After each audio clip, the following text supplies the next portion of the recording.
para sa opening prayer.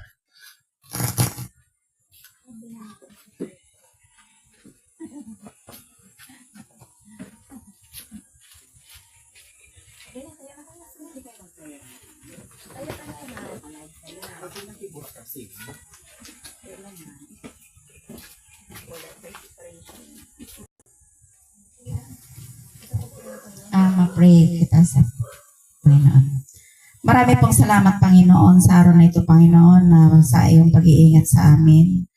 At marami pong salamat sa magandang pangatawan, kalusugan. Ikaw pa rin ang nagbibigay lakas sa bawat isa sa amin, Panginoon. Panginoon, sa aming paninimula, Panginoon, naway po maunawaan po namin ang lahat ng sasabihin po namin dito sa may birthday na ito, Panginoon. At pagpalain mo po, Panginoon, ang naghanda nito at sa aming pagbanding, Panginoon. Nawa po, Panginoon, ay magkaisa po kaming lahat, Panginoon, at magkakaunawaan. Maraming salamat. Patawarin mo kami, Panginoon, sa aming pagkakasalat. Palawakin mo po na, Panginoon, ang aming pangunawa. Marami pong salamat sa aming Panginoon Jesus. Amen. Thank you so much. So, ayun, nagulat daw si Sister Sinaida. So, sorry. So, ayun. So, tayo dire-diretso na kasi alam kong nagugutom na rin ang iba. So, i-welcome tayo ng may-ari ng bahay na ito para sa kanyang welcome address, si Ninette Sopilanas.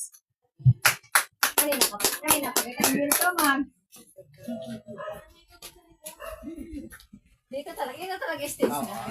Kala ko doon na, nag-iba tayo naman. Good evening, good afternoon. Good evening, good afternoon. Good afternoon nga pala sa ating lahat, lalo na po sa ating guest speaker. Sir, welcome.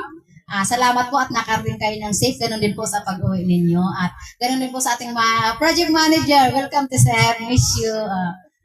Hindi kita i-welcome. So, yun nga, ang mahal na araw, ang sabi nga nila, bawal. So, nandito pa rin tayo kasi nagkaisa nga magkapamilya. So, salamat at kayo ay nakarating. Sana nga may humabol pa at dadami pa tayo mamaya, no?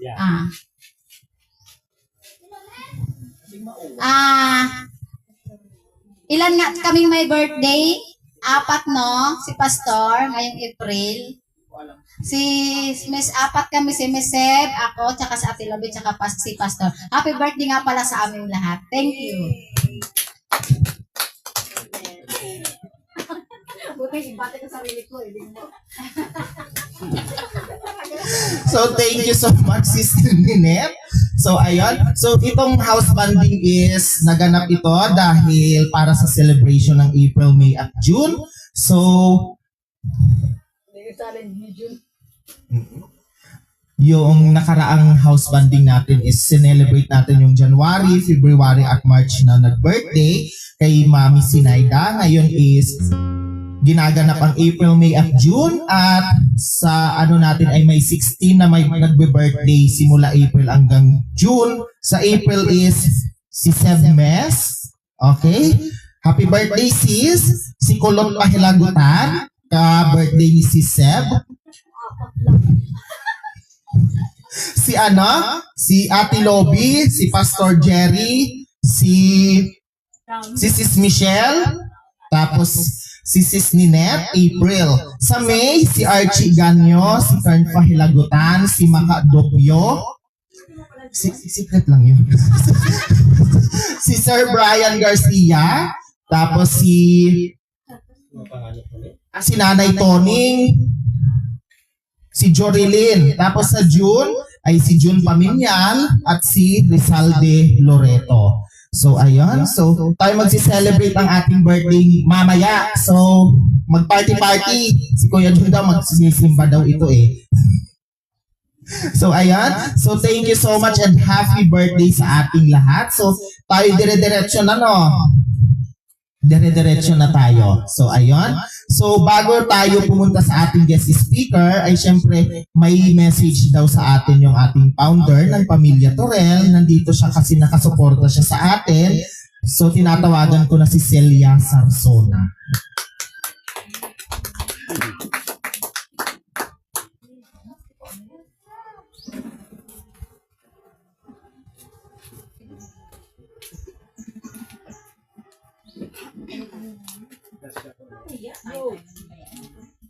Hello. Hello, kamusta kayo? Magandang hapon sa bawat isa. Maraming salamat sa Pamilya Torel na at ako inimbitan muli at nakasama ko kayong lahat. Lalo na sa ating bisita, Sir Brian. Welcome po sa Pamilya Torel Organization. Maraming salamat sa hapong ito, lalo na sa Diyos. At ako ay nandito muli para makasama ko kayong lahat. Sana ay magsaya lang tayo sama-sama. Maraming salamat. Talaga ang ating founder na ito. So ayun, tandaan mo lang palagi Sil na nandito ang Pamilya Torel, tapos always kang invited. So ayun, so diretso na tayo sa next natin. So wala si Mami LB. So wala din si Archie kasi na-busy daw si Archie. Si Archie sana magpapakilala sa ating guest speaker, pero siguro ako na lang. So ayun, ang ating guest speaker ngayong hapon na ito is isa din siya sa member ng Pamilya Torel. Naging elder member siya last year, 2024. Tapos siya din ay teacher, di ba si Brian? Teacher, tapos pogi, di ba? Pogi siya kasi nakita ko yung mukha kanina ni Sis Nessa na shock siya daw. So, sobrang pogi daw si Sir Brian. So, ayun, si Sir Brian na lang din yung magdadagdag ng iba pang details sa kanya. So, tinatawagan ko ng ating guest speaker ngayong hapon na ito, si Sir Brian Garcia.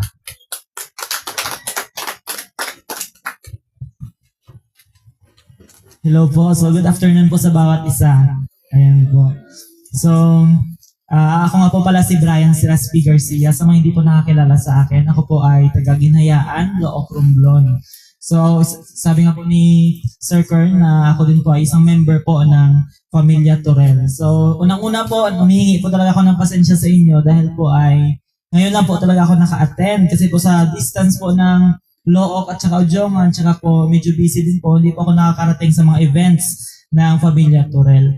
So, I am newly employed pa lang po sa DepEd noong March. So, ano pa lang po ako sa service, 2 months pa lang po. So, 4th quarter po ako nag-start. So, ayan po, yun lang po yung pagkatao ko. Wala na po masyadong. So, ako po ay, isa din po akong, nag-speak din po ako sa church namin at saka mahilig po talaga ako magsalita. So, kapag po binibigyan po ako ng chance na magsalita ay pasensya po talaga dahil po tinitake ko po talaga yung opportunity to speak para po ay syempre po magkaroon po tayo ng knowledge sa ating topic at para din po ay makilala rin po natin at malaman din po natin yung desire ng ating mga puso at ating isipan. So ayan po, so magsa-start po tayo ngayon. So ang ating topic po is a celebration of togetherness. Ayan po.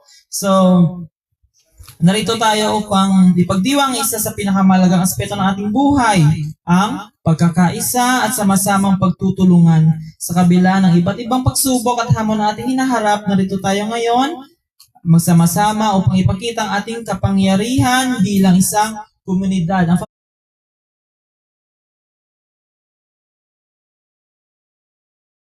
Pamilya Torel po ay isang organization. Isa po itong komunidad. So, para po in short, family.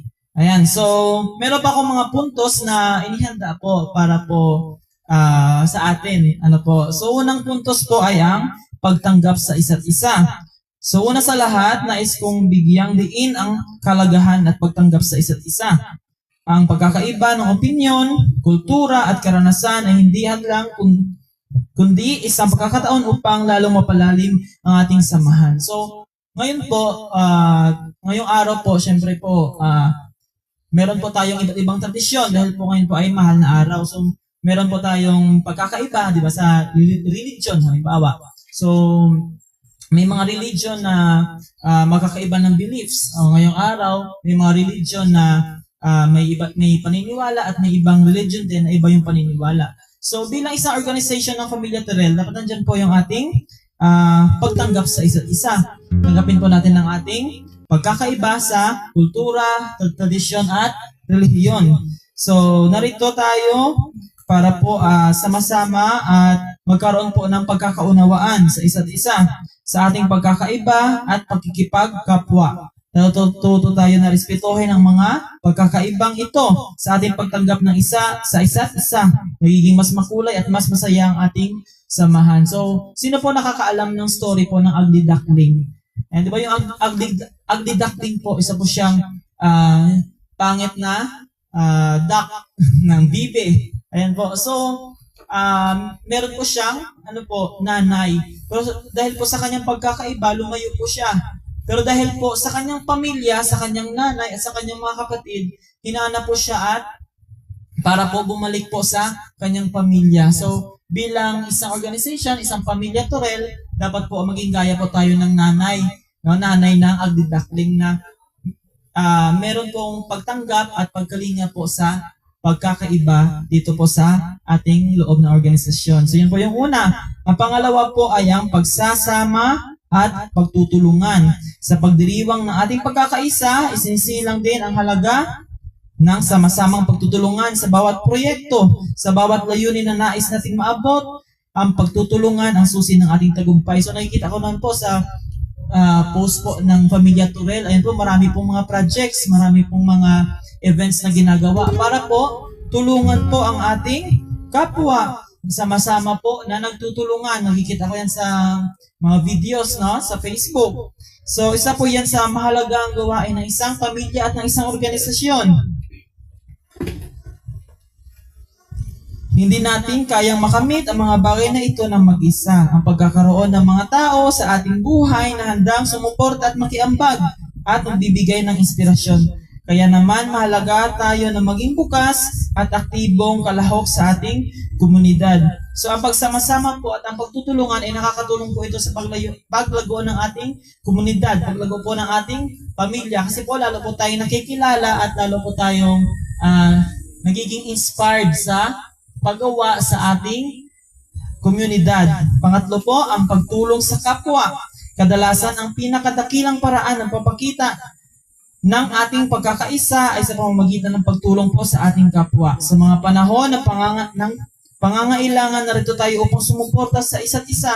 So di ba po ang pagtulong po sa kapwa, isa po yan sa pinakamahalaga na utos po ng ating Panginoong Hesus. Mahalin po natin ang ating kapwa. So sa pagmamahal po, sa pamamagitan po ng pagmamahal, lumalabas po ang ang pagtutulong o pagtulong sa kapwa. Ang mga simpleng bagay tulad ng pag-alala sa kaarawan ng isang kaibigan o ng isang membro ng Pamilya Torel o pagbisita sa isang kasapi ng komunidad, gaya po ng ginagawa natin ngayon, na may karamdaman at may hakbang na nagpapatibay sa ating ugnayan at naging simbolo ng ating sama-samang pagkikilos. So sa pamamagitan po ng ating ginagawa na to ay napapagtibay po ang pagsama-sama, pagkikipagkapwa at pamamahalan po ng isang pamilya Torel. Pang-apat po ay ang pagdiriwang ng mga tagumpay. Ito po, pagdiriwang po ng tagumpay o pagdiriwang po ng kaarawan. Huwag din natin kalimutan na ipagdiwang ang ating mga tagumpay. Hindi lamang po tungkol sa malaking bagay, kundi pati rin po sa maliliit na tagumpay na sabay-sabay nating naabot. So nakikita ko din po sa mga post natin. So halimbawa po may mga birthday. So binabati ko yan ng Pamilya Torel. Halimbawa po may achievements o meron pong nakamta ng isang membro ng Pamilya Torel, pinupost niya. So isa po yan sa pagtanggap o pag celebrate ng isang tagumpay ang pag-post sa Facebook, di ba po? So bilang isang membro, kung na-post ka sa page o sa Facebook account ng Pamilya Torel, siyempre po, nandoon po yung kasiyahan sa ating mga puso. Dahil po, nakikita po natin na tayo po ay ina-appreciate ng ating pamilya, ng ating Pamilya Torel.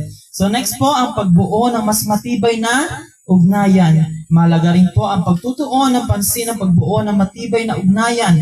Ang pagkakaroon ng aktibidades na magpapatibay sa ating samahan tulad ng mga community events, sports fest o simpleng salo-salo gaya po nito ay nakakatulong upang mas lalong tayong magkasama-sama. Ang mga simpleng tawanan, kwentuhan at mga pagkakataon upang mas lalo tayong mapalapit sa isa't isa. So ngayon po, hindi na po mahirap na bumuo po ng ugnayan. Kasi po ngayon po, nasa panahon na po tayo ng teknolohiya, meron na po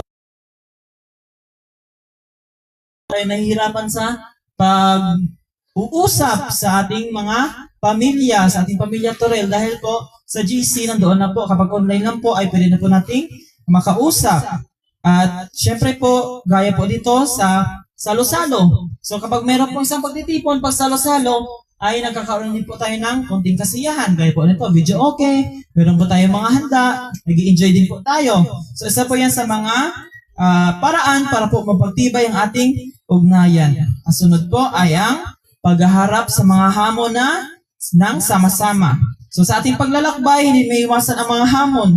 Subalit sa panahon ng kagipitan, ang ating sama-sama ay nagiging boses ng pag-asa, ng pagkaroon ng suporta mula sa ating komunidad at nagbibigay lakas upang mapagtuloy sa kabila ng mga pagbabago at pagsubok na dumarating sa mamamagitan ng pagtutulungan. Mas madali natin nalampasan ang balakid na humahadlang sa ating pag-unlad. So, ang pamilya Torel po, alam ko po, sa pangalan pa lang po na pamilya, ng pamilya, ay nandyan na po yung sama-sama, no? Sama-sama o sinasabi na suporta. So, kapag po meron pong hinaharap ang isang member ay tumutulong po ang pamilya.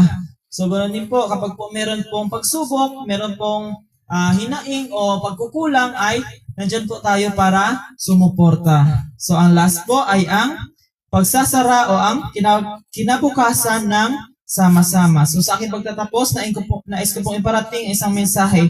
Ang kinabukasan natin ay nakasalalay sa ating kasamaang loob at pagkakaisa. Ang bawat isa sa atin ay mayroong mahalagang papel na ginagampanan sa pagtataguyod ng sama-sama. Nawa po ay patuloy tayong magtrabaho bilang isang komunidad at namamalasakit sa isa't isa. Magtulungan tayo upang makamit ang mga pangarap at layunin hindi lamang para sa sarili kundi sa lahat. So sama-sama, maging inspirasyon tayo sa isa't isa.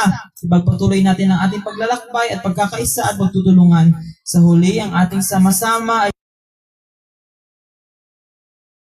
sa ating komunidad na patuloy na tatayo at lalaban para po sa ating mabuting kinabukasan. So, ang celebration of togetherness ay meron pong kasiyahan sa puso.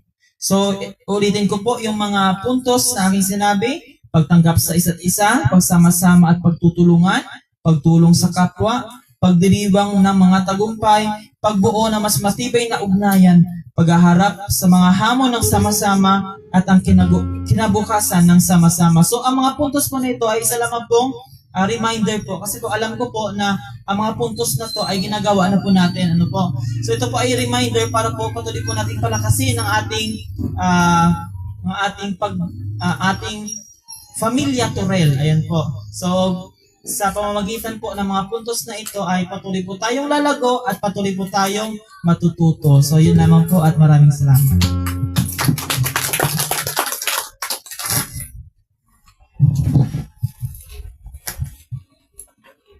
Okay, thank you so much sa ating member na si Sir Brian Garcia. So, ayun nga, gaya ng sinabi niya, ay malimit lang natin siyang nakikita kasi nga sobrang busy din talaga ni Sir Brian. Pero thankful ang Pamilya Torel kasi ngayon ay nakasama ka namin. So, palakpakan ulit natin si Sir Brian Garcia. Isa siya sa tinatawag nating Tatak Pamilya Torel kasi anong tawag nito? Para sila ni Sir Archie na teacher. So, ginagalang natin sila sa Pamilya Torel na ito. So, ayun. So, Sir Brian, yung certificate ay kay Archie. Sorry. So, hindi na nagpakita si Archie na busy na daw. So, ayun. Tuloy-tuloy na tayo. So, again, thank you so much again sa ating guest speaker ngayon na si Sir Brian. Although is late na nakapag sa kanya kasi yung nauna natin na dapat ay speaker ay sobrang busy din daw ngayong hapon na ito. So, ayun, thank you so much po. So, ayun, tara po na tayo sa next natin na kasi wala din si Pastor, kasi meron pasyente si Pastor.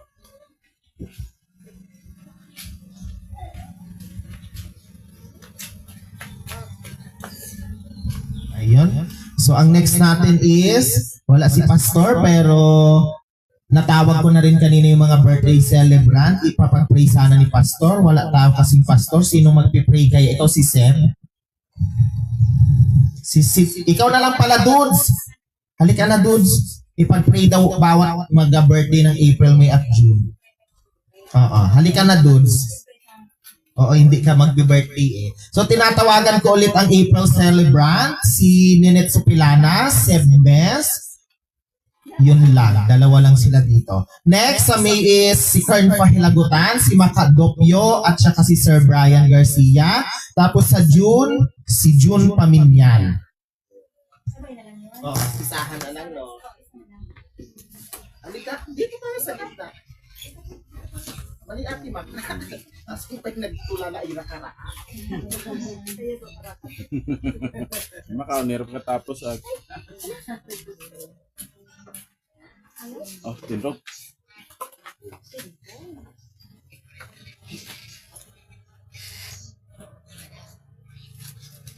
Okay.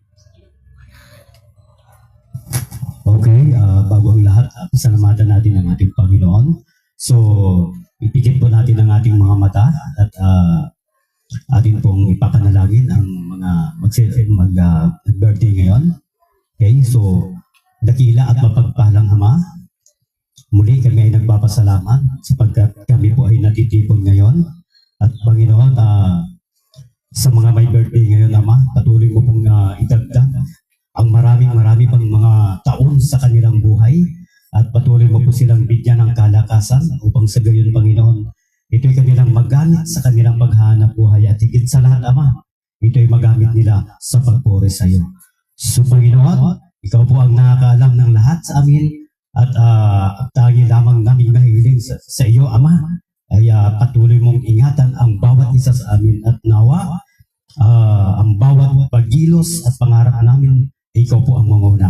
Upang higit sa lahat, Panginoon, ito ay maging matagumpay.